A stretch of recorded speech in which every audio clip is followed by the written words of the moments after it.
ಮಲೆನಾಡಿನ ಒಂದು ಹಳ್ಳಿಯಲ್ಲಿ ಹಳೆಯ ದೇವಸ್ಥಾನದ ಹತ್ತಿರ ಒಂದು ಬಾವಿ ಇತ್ತು.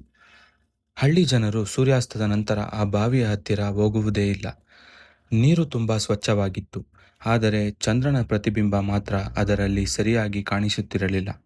ಯಾರಾದರೂ ಹೆಚ್ಚು ಹೊತ್ತು ನೋಡಿದರೆ ಒಳಗಿನಿಂದಲೇ ತಮ್ಮ ಹೆಸರನ್ನು ಯಾರೋ ಕರೆಯುತ್ತಿರುವಂತೆ ಕೇಳಿಸುತ್ತಿತ್ತಂತೆ. ಒಂದು ಮಳೆಗಾಲದ ರಾತ್ರಿ ಬೆಂಗಳೂರಿನಿಂದ ಬಂದ ರಾಘವೆಂಬ ಹುಡುಗ ಆ ಹಳ್ಳಿ ಕತೆಗಳಿಗೆ ನಗುತ್ತಾ ಬಾವಿಯ ಕಡೆಗೆ ಹೋದ.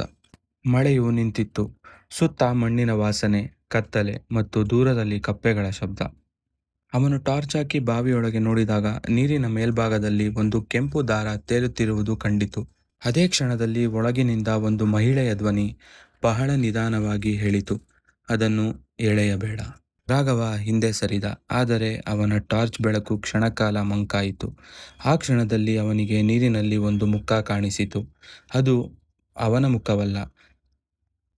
ತಲೆಯಲ್ಲೆಲ್ಲ ಒದ್ದೆಯಾದ ಕೂದಲು, ನೆತ್ತಿಯಲ್ಲಿ ಕುಂಕುಮ ಮತ್ತು ಕಣ್ಣಲ್ಲಿ ಭಯ ತುಂಬಿದ ಆ ಯುವತಿಯ ಮುಖ.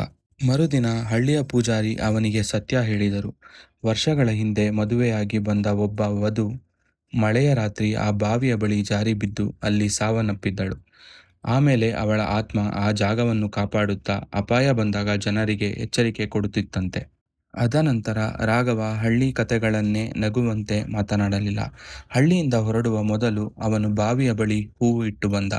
ಆಗ ಕತ್ತಲೆಯೊಳಗಿಂದ ಒಂದು ನಿಶಬ್ದ ಧ್ವನಿ ಕೇಳಿತು, "ಈಗ ನಿನಗೆ ಗೊತ್ತಾಯ್ತಾ?"